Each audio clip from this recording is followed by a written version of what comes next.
Hi, I'm Jenny Champeau, the director of the Book of Mormon Art Catalog, and I'm here today with Micah Christensen. Welcome. Thank you. Happy to be here. Thanks. So Micah is a scholar of European, Asian, and American fine art and decorative objects. He earned his doctorate in the history of art from University College London. He's a partner at Anthony's Fine Art and Antiques, and that's actually where we are here today in Salt Lake City, and co-author of the Dictionary of Utah Fine Artists. And in 2016, Micah co-founded the Zion Art Society and Zion Art Podcast, documenting the careers of LDS artists, which I highly recommend. It's a great podcast. Today we're looking at the scriptures in Mosiah, chapters 1 through 3. And the piece that we're looking at is by Arnold Freeberg. It shows King Benjamin and Mosiah. It's from the early 1950s. And this is a graphite on paper, so a drawing. Micah, can you first tell us a little bit about how you found this piece? And I know there's a whole collection of his drawings that you've worked with. That's right. So Arnold Freeberg was not originally from Utah. His family were immigrants from Scandinavia, and they settled in Arizona, of all places. And while they were there, when he was, I think he was 8 or 9 years old, they converted to the church. And he didn't actually set foot in Utah until almost 30 years later. So he as a young man studied by correspondence first, and then at the Art Institute of Chicago, and then the Art Students League of New York. Oh, wow. And he came to Utah with a little bit of an attitude that he was different than, that more sophisticated than everyone else. And he was kind of a loner. We had had a gallery here in Salt Lake since 1984. I don't believe he ever sat foot in it, or stepped foot in it, that is. We got an invitation to his house when I was in my 20s and he was in his early 90s. He died at age 97. So I think the first time I met Arnold was in 2004, 2003, around there. And I was just there as part of the family. I hadn't done my art degrees yet. And we went to his home, and it was in Olympus Cove, which is right along I-215 on the bench, the east bench of Salt Lake City. And we started a friendship for the last several years of his life. He passed in 2000, I'm going to get this wrong, I think 2010. Right around there, give or take a year. Okay. And we didn't hear anything. His children, his stepchildren, I should say, are estranged from the church. Were not raised as LDS. They were actually raised as kind of anti-Mormon Baptists. And they took his art collection to Colorado. And we started to get a call from them saying they were interested in selling his work. Now, this may be too much detail, but they were actively destroying his Book of Mormon and LDS themed works. Really? Yes. We convinced them not to do it.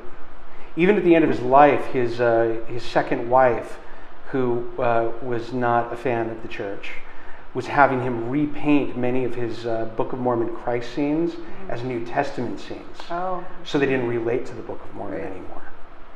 So we were thrilled to get, we feel like we kind of saved them from destruction, about 300 Book of Mormon drawings. Wow. That he did. 300. 300. Okay. And they were all over the place. Some of them were just scraps of paper. Some of them were on letterhead of wherever he was.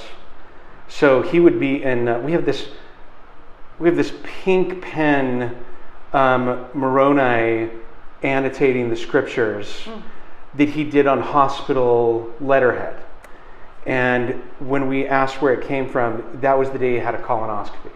Okay. So you can imagine the kinds of things we're getting were everything from scraps that were from the early 1950s to some of them were monumental works that were on butcher paper that he would roll out. And butcher paper is not meant to be archival. So this butcher paper was fragile and fraying and flaking. Oh, sure. And we took, out of those 300 things, I think that maybe, half of them went to a conservator in order to survive. Okay.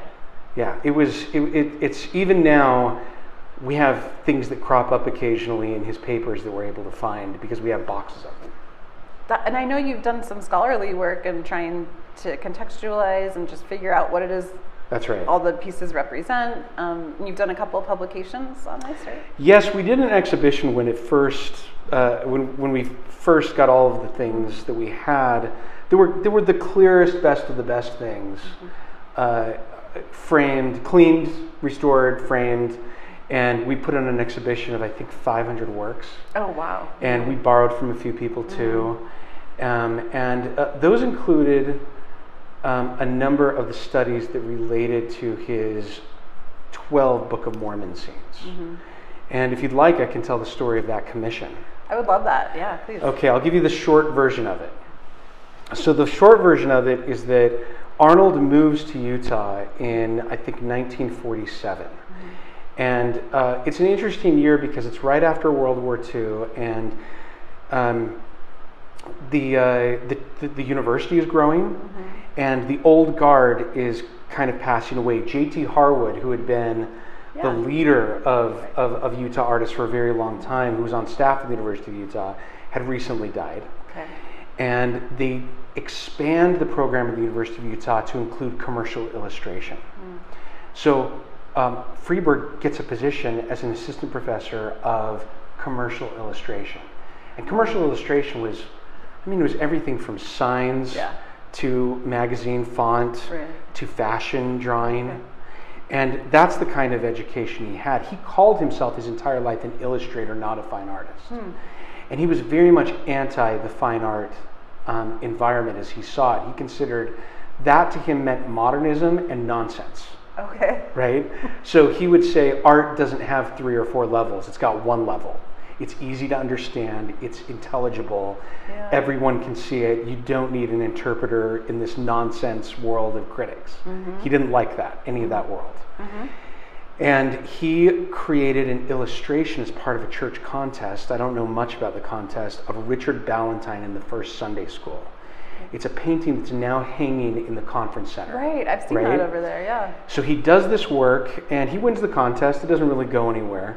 He's actually making his money by doing Canadian Mountie paintings for calendars that the Canadian government and a printing press have got in collaboration with. Okay. In his lifetime, I think he paints over 300 Mountie paintings. Wow. Right? They're all, it's a huge part of his career. The Canadians love him. Okay. Right?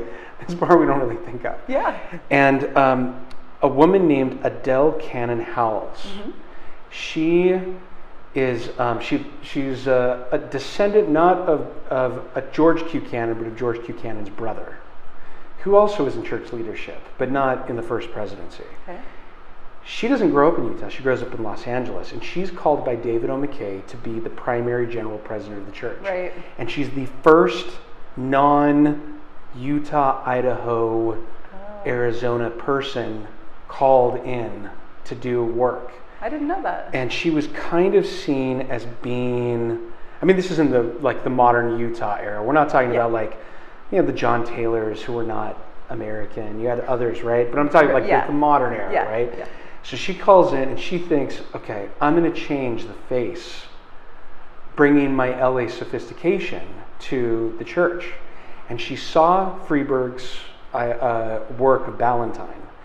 And she says to him, I would like a proposal for 12 paintings. I don't know if we're going to do a calendar or if we're going to do 12 magazine covers for the children. And I'm going to propose a magazine or a calendar to David O. McKay. The church did not have a color printing press mass publication at this point. They had an improvement era, which was kind of a newspaper-like thing they published. And she goes to David O. McKay, and she shows him at Freeburg had worked for this firm doing works for the Canadian press, and they were like $1,000 a painting, which is about, I think I did the numbers on an inflation calculator. It was about $12,000 in today's money. Wow. And David O. McKay said, we've never paid anything like that for a painting. We're not doing 12 of them, let alone one. The church at this point had famously had not paid Minerva Teichert for anything, right? And they only paid artists to do work in temples, and they paid them basically what they paid billboard artists, right? It was like commercial house painting kind of level. Right.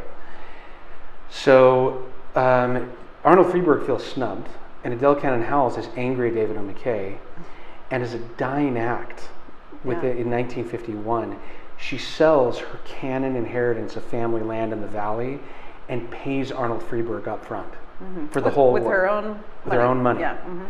And really foists it on David O. McKay in the first presidency, and tells Freeberg it's paid for, go ahead and do it. Wow. And dies, and there's no printing press structure, and the first presidency doesn't know that it's been commissioned. And she never actually saw the finished Never product, saw right? even the first one. Oh, yeah. So Arnold Freeberg goes to David O. McKay, and David O. McKay says, we're not doing that. And Arnold says, but I've been paid. He says, well, do whatever you want, do whatever you want. Okay. So Arnold does 8 paintings. He submits the first few to a contest in New York. And who sees it other than Cecil B. DeMille and Edith Head, who are working on the Ten Commandments, right? And they need somebody to help them with costume imagining, yeah. right? So they contact Arnold Freeberg, who's terrified, by the way, at the time, that he's too nervous about working with that big of a project, and he says, "Sorry, can't do it. I'm working for the church." Okay. And then David O. McKay, and I got this from his secretary, who was still alive when I did my publication, gets a phone call and says, "Hey, this is Cecil B. DeMille. Will you release Arnold Freeberg from his contract with you just to work on the Ten Commandments project?" And David O. McKay says, "He's not under contract with us. I don't know what you're talking about." And Arnold Freeberg then gets a call from David O. McKay saying, "This is your responsibility as a member of the church." Wow. To take this commission. And it changes everything, because then David O. McKay takes Arnold Freeberg seriously. Okay. So, and Arnold Freeberg comes back and works on the last 4 in collaboration with David O. McKay. And if you went into Arnold Freeberg's house, he had Cecil B. DeMille's director's chair in the living room. And he had a round archwayed kitchen door.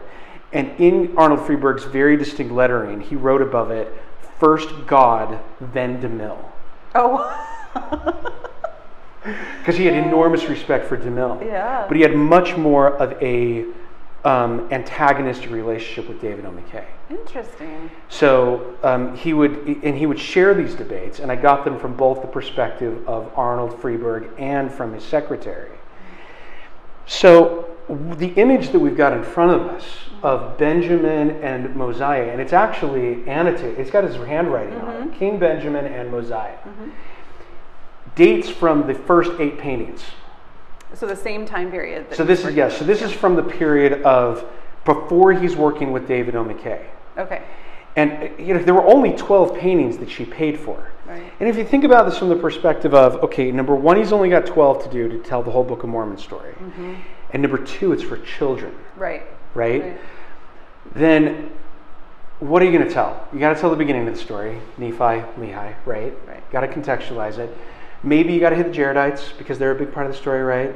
You got to hit the end of the Book of Mormon, and you've got to hit Christ's arrival in the Americas, right? So you've probably got in there 4 or 5 out of the 12 that are definites, that you've got to pick a moment from those, right? But then there are these images like Ammon, Abinadi, Helaman, that you don't know what image is going to be the definitive one.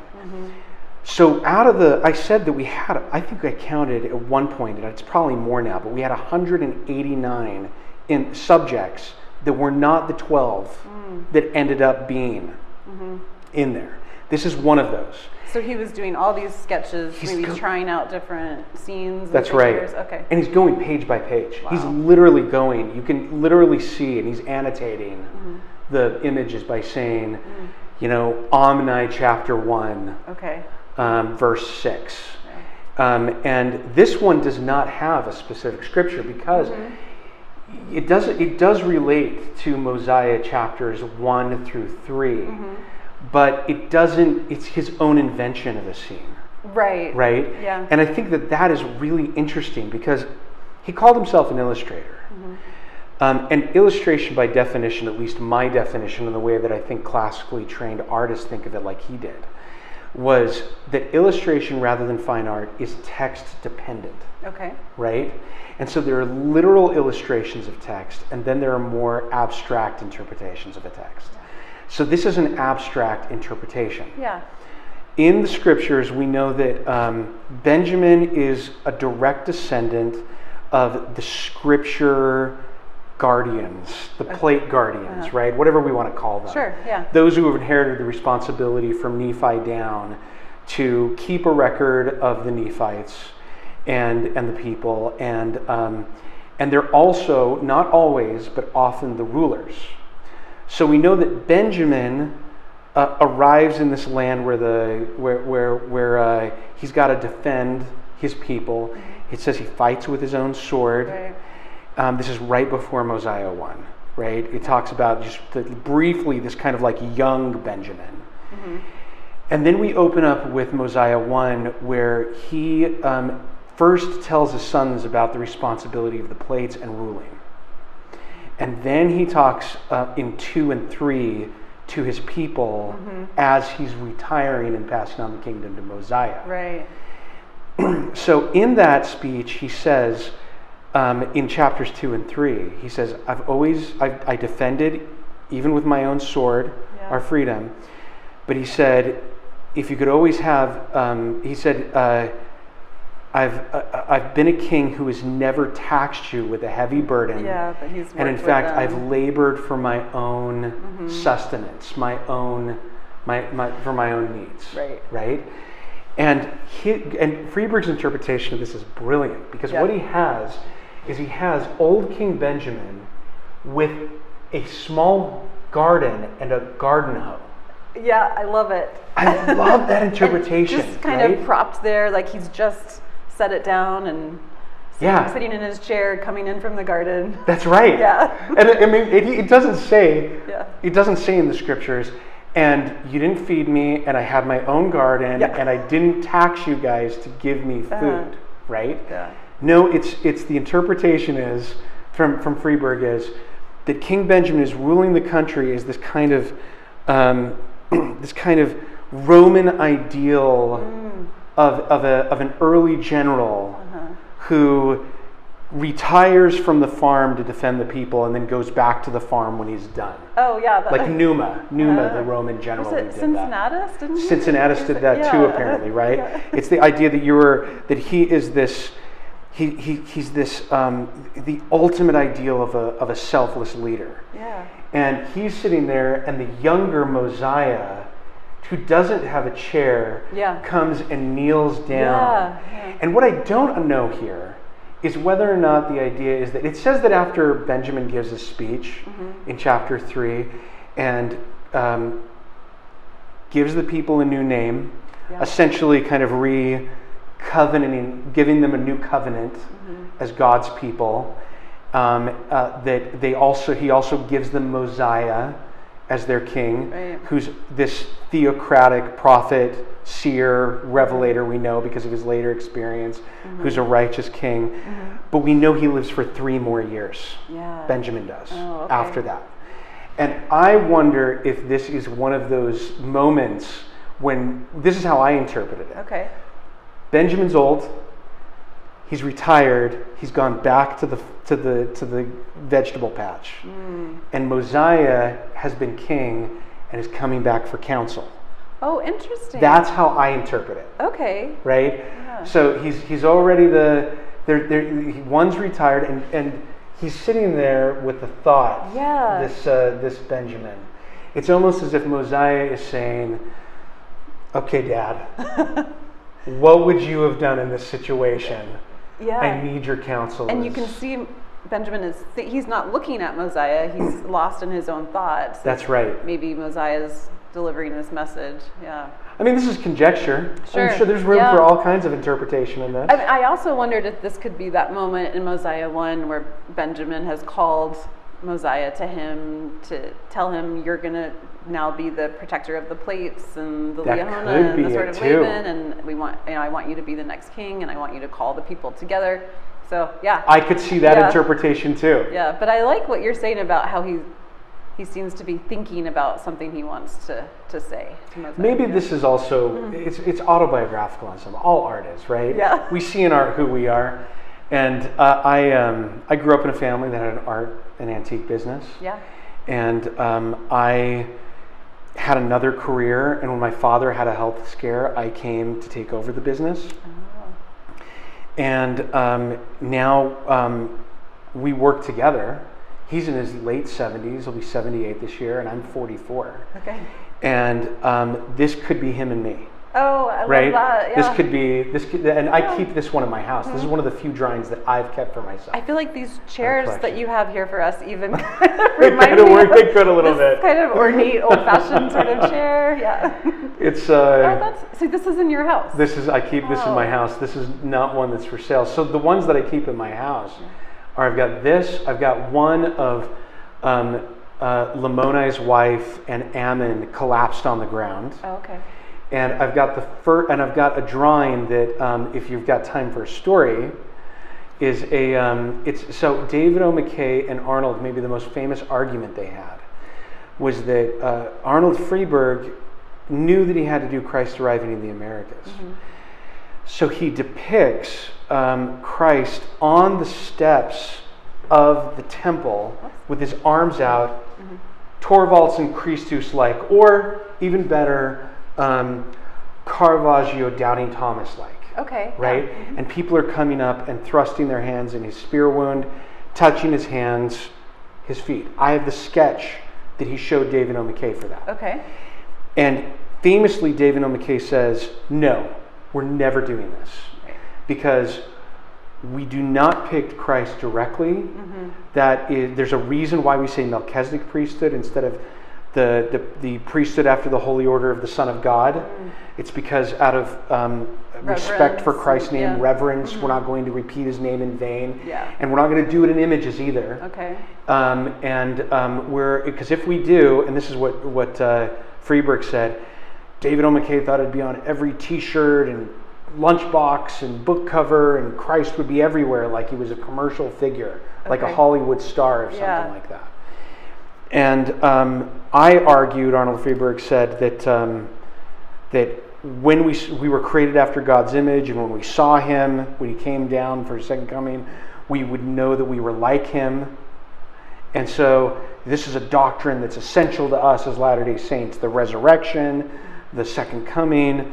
And he said, so David O. McKay only let me do that tiny little light of Christ Right. coming down. And that's the painting, right? That's the painting in the little- end. Yeah. And he said, and then when David O. McKay died, I won. Because he did do. He's a curmudgeon. Because then after he dies, the church commissions Harry Anderson to do the images that were in the conference center for many years that are now some of the most reproduced. Yeah. And there's kind of an explosion of Christ images that are done after David O. McKay. Interestingly enough, I mean, you and I should talk about this someday. But there's a master's thesis that somebody did at BYU in the 1960s or 70s about David O. McKay as an apostle over Latin America, banning the use of the cross Oh. because he also was against crucifixion imagery. And so there's some interesting parallels between Freeberg's Book of Mormon images, what David O. McKay has already in his mind about what's appropriate and not appropriate, and what Arnold Freeberg sees as being the future of LDS art. Wow. Well, two very different approaches. Huh? Two very different approaches, and in the end, Christ's image is everywhere now, Yeah. Yeah. Mm-hmm. right? Yeah. Going back to Benjamin and Mosiah, I couldn't think of many other images of these two figures together. We have, a lot of images of Benjamin on the tower delivering his speech. That's right. There aren't a whole lot of images of Mosiah, and very few of them together.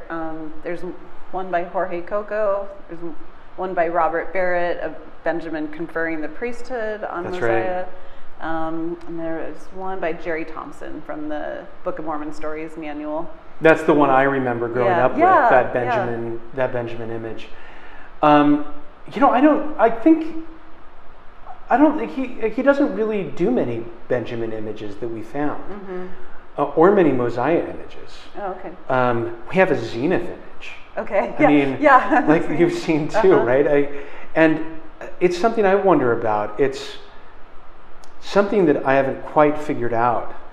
Is Freeburg clearly borrowed from some of Minerva Teichert's compositions. So he was aware of her work at the time? He had to have. I don't know how. Can you give me an example? So if you look at her baptism of the waters of Mormon, Freeburg's is almost an identical composition.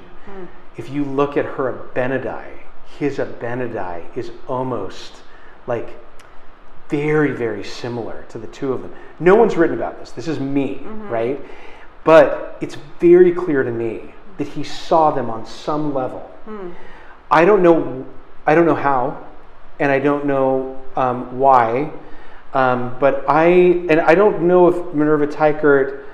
I know that Minerva Teichert had a relationship with Alice Merrill Horne. I know that after Alice Merrill Horne dies, she participates in exhibits, and I know that her works are on view in various levels. This is at a time too. You have to remember that the church is not the central builder or commissioner of art in chapels. Right? And so you have a wild west of stakes and wards commissioning Teichert to do work. So Teichert is leaving Cokeville and showing her works to stake presidents and bishoprics, right? And there's a possibility that he's seen them in some form. And she'd also, she was a pretty avid publisher of novels and pamphlets. And so there's a possibility that maybe he saw them there. I don't know yet. It's a question. That's really interesting. But it's clear that he saw, and some of these are not, that are his version of her work. Yeah, I mean, just thinking in my mind about those two examples you gave, I can see how compositionally they're similar, but there are differences in the figures. I mean, I think Teichert's Abinadi is a younger man, whereas Freeburg's Abinadi is a much older man. It still looks like a theater. Like you've got King Noah who's up on a stand on the left, right?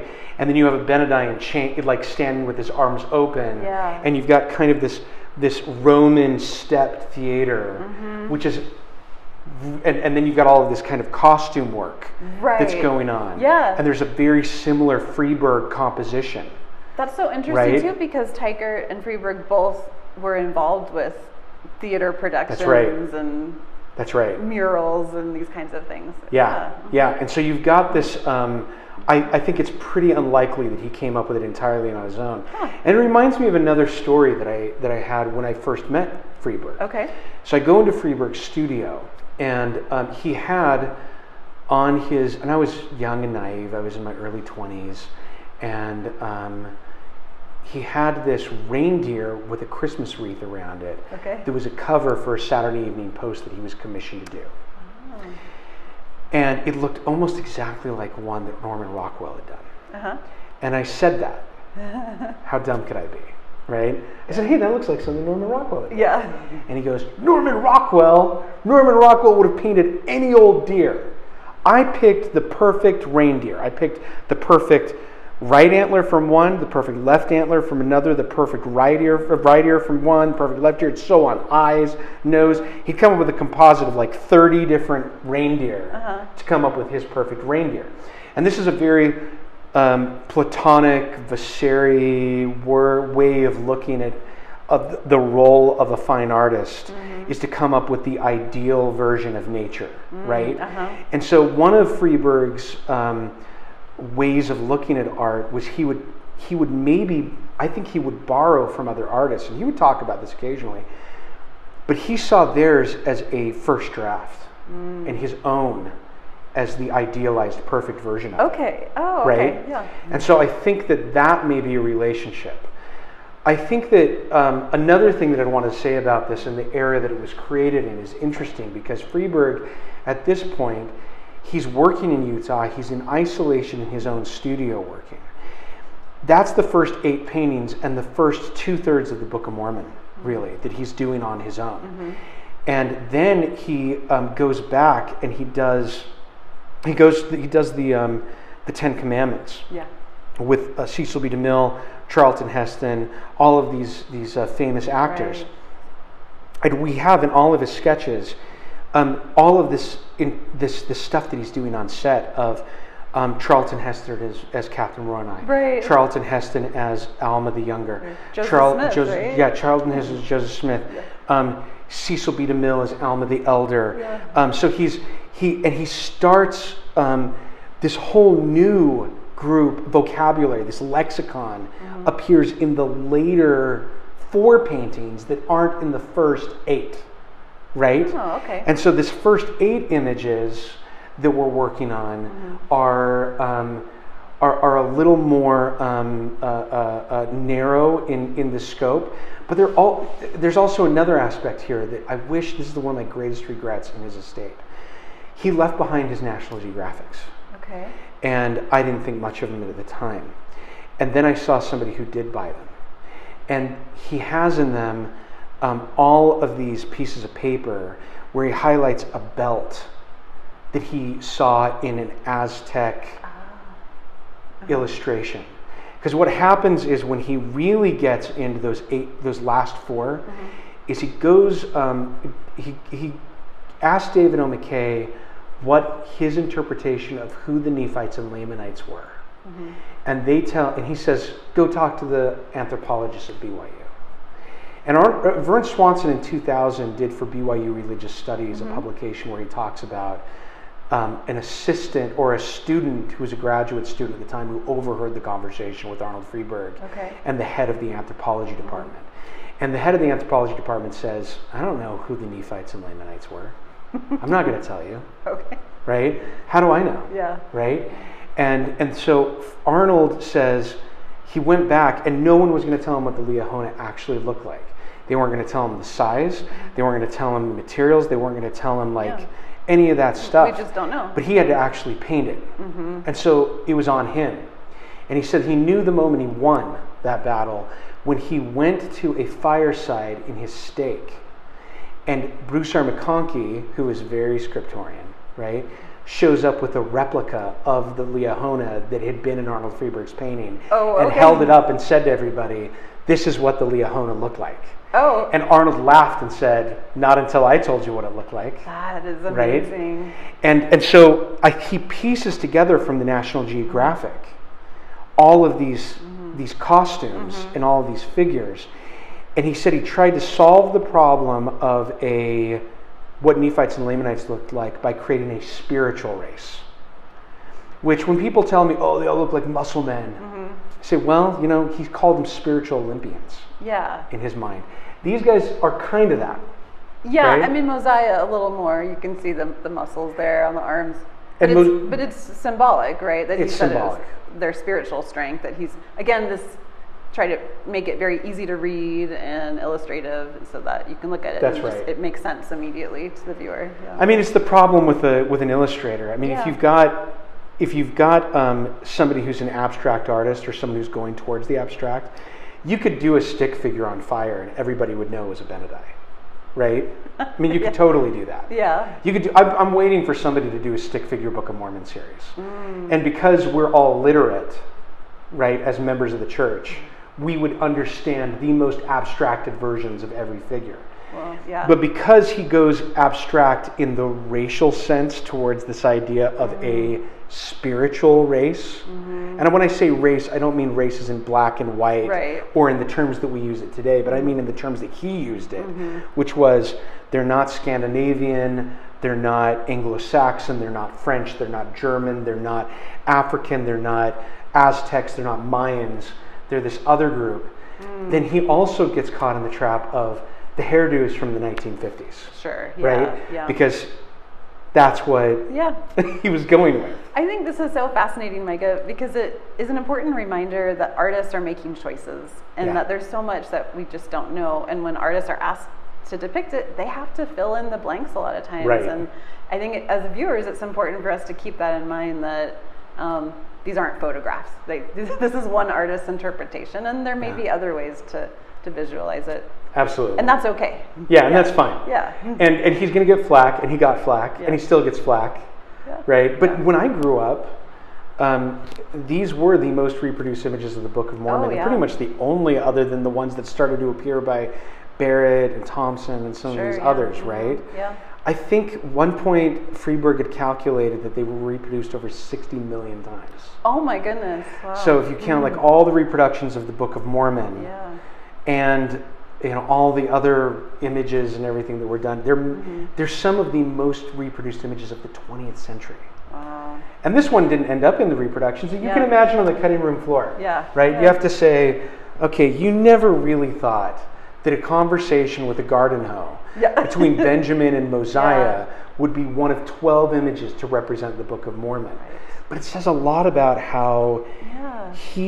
it's almost as if he's a method actor, Okay. and he's getting into the scriptures as much as possible, Mm-hmm. and he's scribbling, and something like this he would have done in a couple hours. Really? That's a couple hour sketch. I really love that it is different from the 12 paintings that we all know, that there is this familial focus, which I think is important in the Book of Mormon, is a theme throughout the Book of Mormon, this, like you said, passing down this trust of the plates and care of the people and the gospel. And I love the introspection and the just relationship depicted here. It's different than what we see in his paintings, and Yeah. so it's really fun to see this.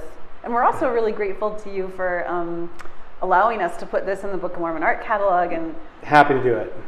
if you want to see more of Arnold Freeburg's drawings, Micah has allowed us to put them in the Book of Mormon art catalog. We have a couple hundred in there, I think. Yeah, I think so. So you can check them out there. We're thrilled to do it. I mean, we just see ourselves as temporary stewards of these things, right? And so some of these they're not major works of art, but I think they add to the development of our visual history, right? Mhm.